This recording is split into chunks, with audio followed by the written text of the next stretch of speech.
Thank you for joining us for another episode of Two Grumpy Reviewers. I'm Mario, and this is Celeste. Hi guys. Today we're going to be talking about the film Tau, spelled T-A-U. Tau. It's a Netflix original. It is a Netflix original. It is directed by Federico de Alessandro. I'm pretty sure I got that right. And it is written by Noga Landau? Yes. Is that correct? Yes, Noga? that is correct. Okay, well, that's interesting. Yes. And It's 2018, so it is a new film that Netflix has brought out this year. And this is a movie that I did like, and you did not. No, I did not. I mean, I was kind of on the fence about it, but the more I thought about it, I was like, God, no, you know what? I just really don't like this movie. It just didn't resonate with you? It didn't speak to me. I'm sorry. And it did with me. I mean, this is a movie that I went into with no to very low expectations. Mm-hmm. And as we usually do. As I try to not have too many expectations going into a film. But I do go with a certain excitement. Right. I want to be excited. Mm-hmm. And this is a movie that I loved it visually. Mm-hmm. I did. And the girl, the main character, which her name is Julia, it is played by Maika Monroe. And she was from It Follows. And she was also in The Fifth Wave. Okay. And so she, I think, is a really good young up-and-coming actress, and I think she was really good in this. I really did like her in this, and I did not know I missed Gary Oldman's name. No, that's true. I missed his name. Well, actually, I was one of the. I was the first to notice that. I did not know that was his voice. I was shocked. I'm like, Gary Oldman. That is not his voice. I did not recognize his voice. I guess because they digitally enhanced it somehow. They added a bit of an effect to his voice. They had to have added something because I'm really good with voices, and I did not know that was him. And for those that don't know, he is from the Harry Potter world and from the Batman world, The Dark Knight. Yes. He was Commissioner Gordon, and I loved him from Sid and Nancy. Way back in the 80s, he played Sid Vicious, the punk rock bass player. Oh my God. From the Sex Pistols. He played... I never saw that. Yes, he played Sid Vicious that killed his girlfriend, Nancy Spugnan. I don't know how to say her name. Okay. And she was a groupie that he got with. Oh. And they started doing heroin together. Anyway, it's not about them. But that is how long I've liked him. I've watched Gary Oldman for a long time. So I'm really shocked that I didn't recognize his voice. Right. And, but I did like this movie. I was really surprised that you didn't. It had droids in it. Well, it had, Yes, it had all the elements that I normally like. Yes. It had killer androids. I mean... Yes. Top-notch visual effects. They were great. I have no problem with the visual effects. Let me just get that out of the way. Okay. No problem with the visual effects. It was perfect. Okay. That's good. Perfect. Okay. That wasn't the issue. The acting was perfect. I mean, come on. I mean, it had It wasn't complicated. Right. It wasn't. I mean, but not only that, but the actors delivered in spades. Okay. That's not the issue. Okay. Right. For me, the issue was that, in my opinion, I felt this film was borrowing too heavily from a lot of the films that were made more recently. You know what I mean? Like, I felt like it was too soon for that. Kind of like when they keep making Spider-Man films, and they keep making them, and it's just like, they won't let that whole angle, because that's exactly what it is, it's an angle that they take. They won't let it die or rest for a while. They have to make like a dozen of them within a 3-year time span before you're like, okay. Kind of like the found footage. Right, like I'm tired of it already. Okay, the freaking menacing robot that wants to hold everybody captive. Yes, I'm a little tired of that. That has to get intelligent. Yes, the art, the whole. I'm sorry, but I'm sick and tired of the whole AI angle. I really am.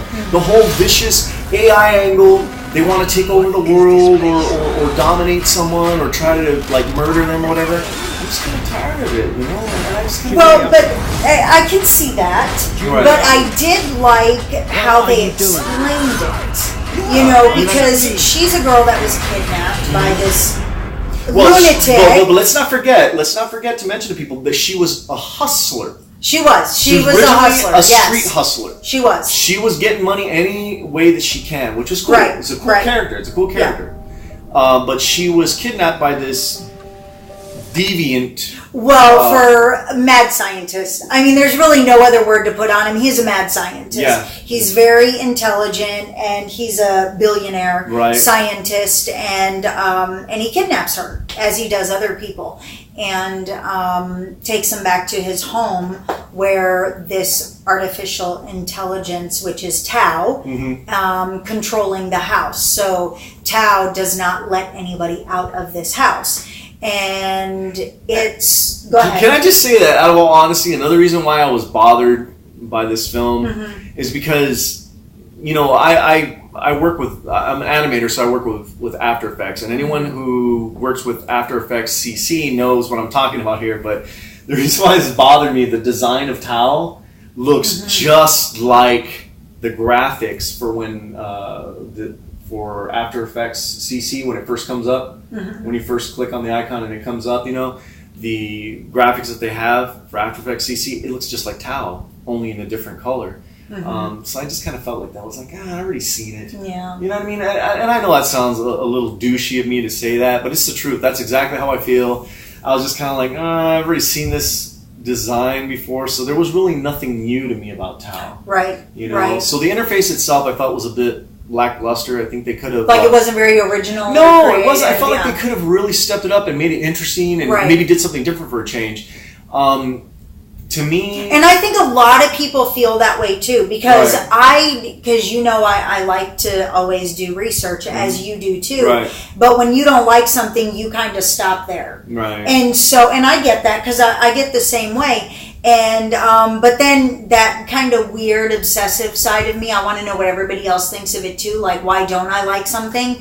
And I was kind of shocked that you're not alone in that. There are a lot of people that they're just like and I'm like, really? It didn't impress, for some reason it just did not impress people. I thought, like I said, I thought she did a really great job. I thought that Ed Skrein, who plays Alex, the mad scientist, I thought he was phenomenally creepy.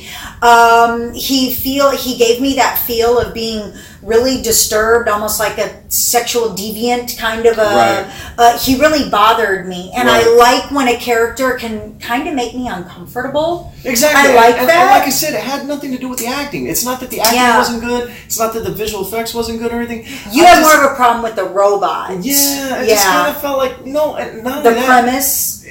The whole premise as a whole, the film as a whole, just... in my opinion, I felt was a bit lackluster. It didn't grab me. I had already seen it 100 times already in the past 5 years, and of course I'm exaggerating about the number, but you know what I mean. I'm tired of it. I'm tired of the same old storyline being told over and over again and rehashed. And this is a sort of thing that kind of leads me to believe, like, production houses such as Netflix, in this case, because Netflix is the one who produced it. Yes, it is. They kind of get to a point to where they sort of kind of run out of ideas. And they're so desperate to provide content that they're like, well, what do we do? What do we do? What kind of storyline do we come up with now? Okay, well, let's just borrow from this one. Well, wasn't that done more recently? Well, who cares? Nobody's going to notice. Sometimes you think that they think that, like, that nobody's going to notice. And you know what? We do notice. We do notice when you rehash shit within the past 3 years. I'm sorry. That sucks. Think of something new. Well, it does, but you also have to realize there is so much content out there. Right. There is so much content that is redone.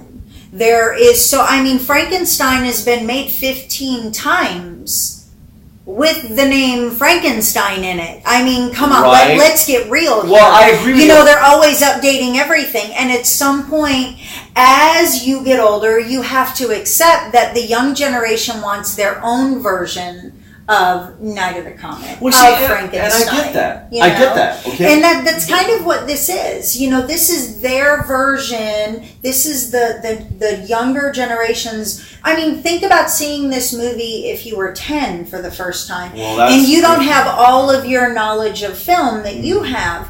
This is for their generation. We kind of have to forgive the new generations, just like our parents had to forgive us and our generation for remaking things. And you mean sort of like how there was that whole period in the 80s of like all those Led Zeppelin clones? Yes! Where they're, our parents grew up with Led Zeppelin, they love Led Zeppelin, and they got so pissed when they saw like that everybody sounded like that saw that whole rash of bands that sounded like Led Zeppelin. Kingdom Come, by the way, is the best version of and look at, look at all of them. Look at, whenever you translate that into movies outside of music, this is where we are. We are in a generation where we had great 80s films, lots of new ideas, lots of fresh, quirky things. But, how many times did they redo the romantic comedy in the 80s? And look at all the ones that they redid now. It's with younger actors. It's for a younger audience. And we have to kind of forgive them just like our parents had to forgive us for redoing things. Well, I get it. That's kind of where we are. I'm not the target demographic for Tao. We're not. But I did enjoy it. I thought the actors did good. I thought it was a well thought out script. I thought it was very creepy and it was very disturbing. And I do think that people have this idea that AI is going to take over. Right. Yes, we've seen this, 100 times, and it's probably not an exaggeration. We could probably, with all the content out there, find 100 films just like this. Right. In some way or another, from independent films to big budget, we could probably actually find 100 movies that are AI taking over. Honestly, I can say that to a certain degree, you and I are at an impasse at this point. So we're going to pull... We're basically going to pull a Siskel and Ebert, where one says, I love it. 2 thumbs up, and I give it 2 thumbs down in the pudding. I am not grumpy on this one, but he is. And that is okay. And we can agree to not agree on this one, and I'm okay with that. But I did Micah Monroe. I hope we continue to see you in a lot of things. Ed Skrein, I hope that you don't stay creepy like that. And Gary Oldman, I will watch you in anything. And I will hear you in anything. Even if it's, Planet 51, and just to hear your voice, I love it. Well, and let's be honest. He can do no wrong. Let's be honest, Gary Oldman is the man. Come on. I know! He's badass. And I do get biased when I love actors like that, and maybe that's why I like this movie so much. Right. Because once I saw his name at the end credits, I'm like, oh my God, yes! I love him. I just do. But I'm sorry, but for me, I loved it. Gary Oldman was not enough to save this film. I still say 2 thumbs down in the pudding. Hater. Okay, you guys leave your comments below. Tell us if you feel like I do or like he does.